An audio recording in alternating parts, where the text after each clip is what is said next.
Assalamualaikum warahmatullahi wabarakatuh. Salam hangat untuk semua. Jumpa lagi di channel yang berisi biografi singkat tokoh-tokoh Islam Indonesia. Kesempatan kali ini, kita akan berkenalan dengan ulama yang bernama Raden Mas Sepuh Amangkuningrat, Wali Pitu dari Badung, Bali. Jika di Pulau Jawa dikenal adanya 9 ulama penyebar agama Islam yang disebut Wali Songo, maka di Pulau Bali ada Wali Pitu atau 7 orang wali yang diyakini sebagai penyebar agama Islam di Bali. Ketujuh orang Wali Pitu tersebut adalah Mas Sepuh Raden Amangkuningrat, makamnya ada di Kabupaten Badung. Habib Umar bin Maulana Yusuf Al-Maghribi di Tabanan. Habib Ali bin Abu Bakar bin Umar bin Abu Bakar Al-Hamid di Klungkung. Habib Ali Zainal Abidin Al-Aidrus di Karangasem. Syekh Maulana Yusuf Al-Baghdadi Al-Maghribi di Karangasem. Taekwon Lee di Buleleng. Habib Ali bin Umar bin Abu Bakar Bafakih di Jembrana. Raden Mas Sepuh adalah seorang pangeran. Dalam beberapa babat disebutkan, 400 tahun lalu, atau sekitar akhir abad ke-16, Kerajaan Blambangan menjadi taklukan Kerajaan Singaraja, Bali. Setelah ditaklukkan, Kerajaan Blambangan dihadiahkan kepada Raja Mengwi. Saat mengunjungi Kerajaan Blambangan, Raja Mengwi menikahi putri Kerajaan Blambangan yang sudah memeluk Islam. Dari pernikahan inilah lahir Pangeran Amangkuningrat atau Pangeran Mas Sepuh. Namun, saat Pangeran Amangkuningrat masih dalam kandungan, Raja Mengwi sudah kembali ke Kerajaan Mengwi. Maka, pengasuhan Pangeran Amangkuningrat sepenuhnya dilakukan oleh ibunya. Tak banyak catatan bagaimana Pangeran Mas Sepuh dibesarkan dan memperoleh pendidikan.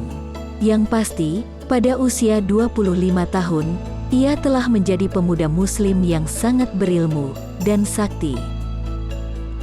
Saat itulah, kepada ibunya, Pangeran Mas Sepuh menanyakan perihal ayah kandungnya.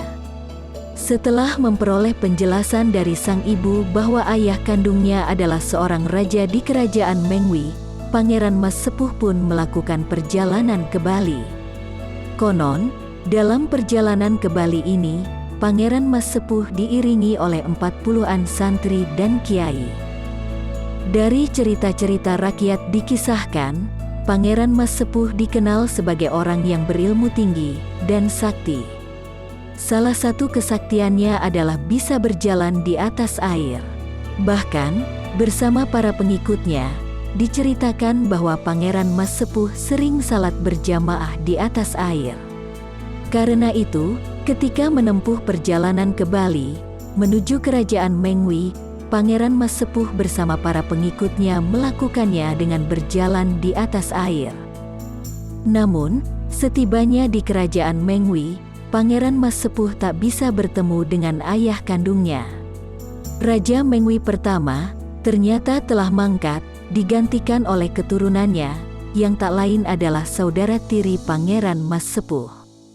Selain kecewa karena tak bertemu dengan ayah kandungnya, Pangeran Mas Sepuh juga tidak memperoleh penerimaan yang semestinya di lingkungan Kerajaan Mengwi. Babat dan cerita-cerita rakyat hanya menyebut terjadi kesalahpahaman atau perselisihan di antara Pangeran Mas Sepuh dengan saudara-saudara tirinya di lingkungan Kerajaan Mengwi. Tak pernah disebutkan perihal apa yang mereka salah pahami atau perselisihkan. Catatan yang ada hanya samar-samar menyebut, ada rasa iri atau cemburu dari saudara-saudara tirinya akan kesaktian Pangeran Mas Sepuh yang sudah kondang. Sesederhana itu, entahlah. Yang pasti, keberadaan Pangeran Mas Sepuh tidak diterima di lingkungan istana Kerajaan Mengwi. Beliau harus angkat kaki. Bisa jadi benar, karena iri atau cemburu. Atau, lebih dari itu, bisa jadi mereka takut akan kalah pengaruh, dan khawatir Pangeran Mas Sepuh hendak merebut tampuk kekuasaan. Juga, bisa jadi mereka khawatir dengan paham dan ajaran yang dibawa Pangeran Mas Sepuh beserta para pengikutnya. Karena saat itu Pangeran Mas Sepuh juga sudah dikenal sebagai pendakwah dengan gelar Syekh Ahmad Hamdun Khairus Saleh. Yang pasti, tak lama setelah kedatangannya, Pangeran Mas Sepuh diminta meninggalkan kerajaan Mengwi. Tak ingin menimbulkan perselisihan berkepanjangan, Pangeran Mas Sepuh mengalah. Ia pergi meninggalkan kerajaan Mengwi, hendak pulang ke Blambangan. Namun, saat tiba di pantai Seseh, di Desa Munggu, beristirahat sambil menunggu waktu yang tepat untuk menyeberang, rombongan Pangeran Mas Sepuh memperoleh serangan dari gerombolan orang tak dikenal. Gerombolan penyerang ini membawa senjata lengkap. Maka terjadilah perkelahian antara rombongan Pangeran Mas Sepuh dengan orang-orang tak dikenal itu. Saat terjadi pertempuran sengit itulah, Pangeran Mas Sepuh mengeluarkan sebilah keris pemberian dari ibunya. Saat keris itu dikeluarkan dari sarungnya dan diacungkan ke langit, pasukan penyerang itu langsung terdiam, lumpuh. Namun, Pangeran Mas Sepuh memberikan maaf kepada musuh yang sudah tidak berdaya itu, dan meminta mereka untuk pergi. Setelah peristiwa penyerangan itu, Pangeran Mas Sepuh bersama para pengikutnya masih berdiam di pantai Seseh untuk beberapa saat.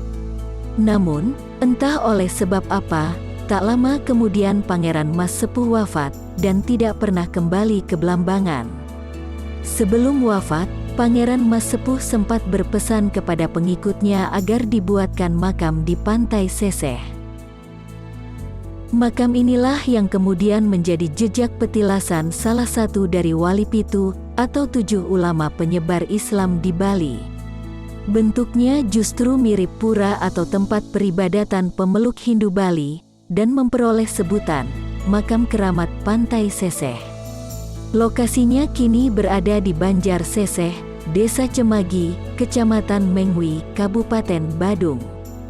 Kini, Makam Keramat Pantai Seseh tidak hanya menjadi tempat berziarah umat Islam, tapi juga masyarakat Hindu dari berbagai daerah. Demikian perkenalan singkat kita dengan Raden Mas Sepuh alias Syekh Ahmad Hamdun Khairus Saleh, Wali Pitu dari Badung, Bali. Jangan lupa ninggalin jejak ya, like boleh, komen juga boleh. Sampai jumpa.